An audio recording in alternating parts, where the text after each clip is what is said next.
Well, if you look at the failure of small businesses and the surveys that we have been involved in over a number of years, is the chief factor responsible for the failure of the small business, or for that matter the failure to expand as a small business, generally is cash flow.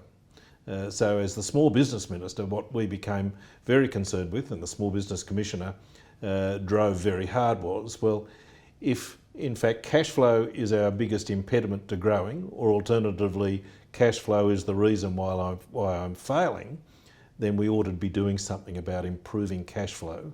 So as a government, we took the view that if you are dealing with government, we ought to be improving our position as a model debtor by, in fact, sending a message that if you are a contractor with us, we will pay you. First of all, the initial iteration of this policy was within 21 days, but now we've got that down to 5 days.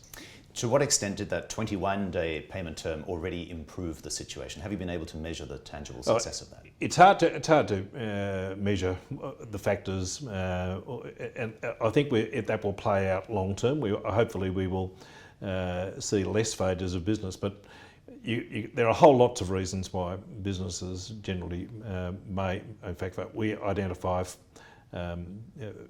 payment terms as being one of those factors. Clearly there are people who are in business who are probably not good at it, probably not good at running their affairs, not good at, and often need help in relation to that. And I often think part of the problem is that we have good ideas, but we need that assistance for moving those good ideas to fruition. And often having the good idea isn't of itself a guarantee of success. It is the combination of, well, how do I get my accounting software to work for me? How do I deal with government, if in fact government is one of my contractors? How do I deal with head contractors who are my customers? How do I deal with them so as to make sure that our relationship is such that the terms of the agreements that I have with them don't act as an impediment to my business being successful? When you look at your website, the small business website, where all the details are spelt out, there is still quite a significant process that companies have to go through, isn't there? Well, there is. What we say is that businesses that do work with government need to register as a supplier to government. If you want to avail yourself of the opportunity of the faster payment terms, then tell us about yourself. Make sure that you're the sort of company that we can in fact transact with quickly. Do we have, for example, your bank account details so that we can in fact put money in your account? But we obviously, as a government, we need to do probity checks and the like on people who supply to us. So it's not an unreasonable expectation that we do have a process to go through to become a registered supplier to government. But the things that we can do is by sending the messages that we will be a fast paying supplier or customer, hopefully we create culture change where private enterprise takes up this as an opportunity of how are they relating to their suppliers, so as perhaps implementing similar terms where they asking their suppliers to go through a process, tell us about yourself, have an arrangement whereby you will give us your bank account details, you'll have decent software that you will employ so that you can have online transactions, so that you can send invoices expeditiously. The days of having paper invoices, but hopefully is starting to diminish. The days of having paper accounting systems hopefully are diminishing, and I would think that in New South Wales we are certainly having a much greater sophistication in relation to accounting software that suppliers use, so that they can in fact avail themselves of opportunities to be paid faster. Still, many large companies have treasury departments whose sole job it is to make sure that they keep cash in the bank, especially beyond the month closing or the quarter closing. It's going to be very hard to bring about that culture change, isn't it? Well, in government, that's right, and but we are driving that in government. It is no longer, and the Auditor General will know that it is no longer satisfactory for treasury departments within government or to take the view that we want to keep the money in our bank account. However, clearly in private enterprise, the observation you make is right, is that small business often becomes the banker to big business. We in fact, big business says the money is better in our account than in your account. And that's exactly the problem that we have for small business, and why they are often squeezed the way that they are, because big business has a culture where it says you can wait. So. But how will you know you're successful in bringing about this culture change? Well, it'll only be by runs on the board. When we actually start to see suppliers or contractors with small business adopt the same sort of process that government is adopting. And I can point to that there are some companies in Australia who are taking on the government culture approach to payment. Would you like to name them? Yeah, well, I will. Woolworths, for example, it has embarked on this process where people who supply to Woolworths, if you are a registered supplier, the same way as you can be a registered supplier to government, you will then have faster payment terms in your contract. And that's the culture change we hope to be pushing on to big business generally, to say, get the information up front, you've got a new supplier. See, often small business take the view, I'm so happy to get a new customer that I forget about, are they going to be the sort of customer that are going to pay me on time?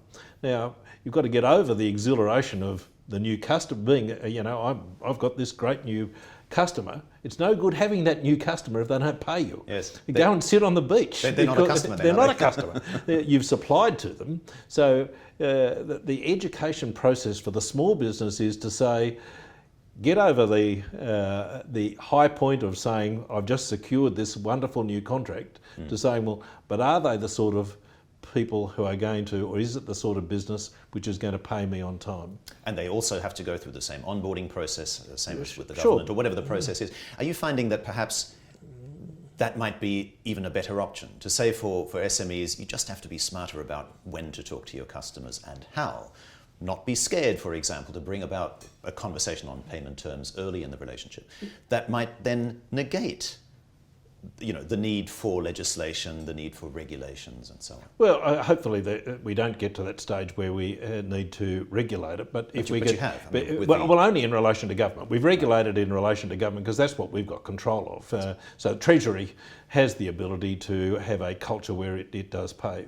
It'll be a sad day where we had to, in fact, legislate to make businesses pay on time. Like they do in the UK. Yeah, but the obligation should be on businesses, and when you do that contract with them, to say, how quickly are you going to pay me after I make my supplies to you? Whether you're delivering produce to a supermarket, or whether you're delivering legal services. If I'm a lawyer, I used to be a lawyer, and often we as lawyers never used to work on our own business, and you could get a great result for your client, and then 8 months later be wondering, why haven't they paid me yet?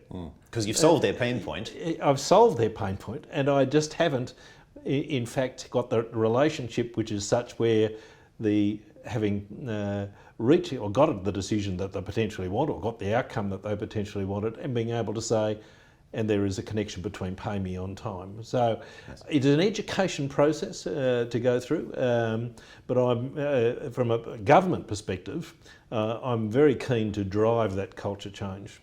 Now, just in the last couple of days, we saw Telstra, Rio Tinto, BHP wind back their, in essence, supply chain financing solutions, as they would call them. In other words, where they promise faster payment in exchange for a discount on the invoice. To what extent do you think that your setting the pace in New South Wales has influenced their decision? Well, I can only surmise that it potentially has influenced their decision. I must say that as a supplier, to get paid, I have to give a discount.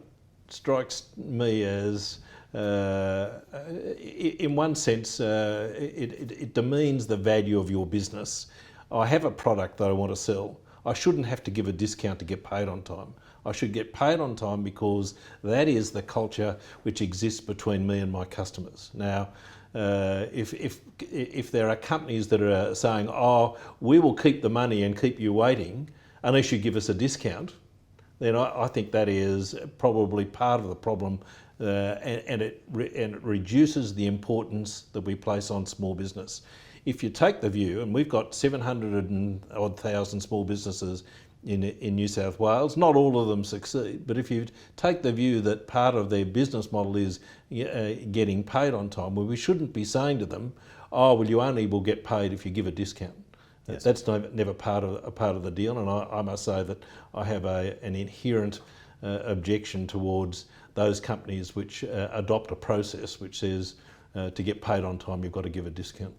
So you've mentioned Woolworths as one shining example, but have there been representations to you by other companies in New South Wales that have said, could you steady on with this because actually we're doing it tough ourselves, we're waiting ourselves for customers to pay, we simply can't afford to pay our suppliers on time? Yeah, well, I must say that we haven't had that as a reaction to what we're doing. Well, I think that there is potentially by the government doing this and saying to the suppliers to government, we will pay you on time, it is an educative thing for the small business to be able to go to its other customers who aren't government and saying, well, if the government can do it, why can't you? And I must say that hopefully over the next period of time there will be a much more coherent conversation being had between customers and their suppliers to be able to say, let's make sure that we have in process a system which identifies when you will be paid, the account into which we will pay you. Often paying an account involves the press of a button, and as online banking being what it is these days, if you have all those details, what we're saying to the big business and the culture of doing business with small business is press the button sooner. Two final questions. One is the role of the banks. Clearly they have an interest in people not paying their bills on time because they make money on working capital loans. Sure. But do you think that they should take more of an active role to ensure the longevity of their SMB customers? Well, that's a really interesting point. I had a personal example of this recently. I had some money which was paid to me by a company in the United States. And they paid it, and I know, and they sent me the deposit into my bank account. It didn't show in my bank account for 10 days. Now the bank had that money for that period of time, and it didn't actually come as a deposit to my account, potentially in circumstances where I may have been paying interest to the bank on money which was out due and payable. Now there's a role for banks to be able to play in this. If in fact money is in credit by both the supplier and the customer, then in those circumstances there ought to be immediate acknowledgement of the fact that that money goes to the credit of the customer. So presumably you're using a fintech next time for the Indeed. transaction.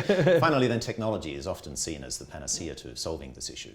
All sorts of new payment terms, QR codes, but also different ways of enticing people to take out working capital loans at very high interest rates. Sure. To tide them over. To what extent do you feel that actually it isn't a technology issue, that it is a communication or a personal issue? I think it's a bit of both. Firstly, I think businesses have got to be able to invest in the technology for the purposes of making themselves that sort of entity with which you can do business. But then there is a communications component of it. When you are sitting down with your customer, I'm going to be your supplier, do you actually have the will to have the conversation, the communication around, these are my expectations of how this will work? The lawyer who has his client in to see him and say, I have an expectation and we have this mutual understanding that when I work for you, and there are some lawyers who are very good at doing this and others that are less good at doing it, I have an expectation and the customer acknowledges that expectation that they will pay you within a reasonable period of time. But let me just say one other thing which I think is really important when we talk about technology. Cybersecurity is one of the big problems for small business. Having in place a process whereby when you go to sleep at night, you know that your money, which is in your account, is going to be there in the morning. So as much as we're encouraging people to upgrade their IT, make sure that they get on board with opportunities to be paid fast and the like. Never ever do that at the expense of jeopardising the security of the money that you have in your account. So as much as there is a communication piece between the customer and the supplier, there's a communication piece between banks and the like to make sure that small business has in place good cyber security systems.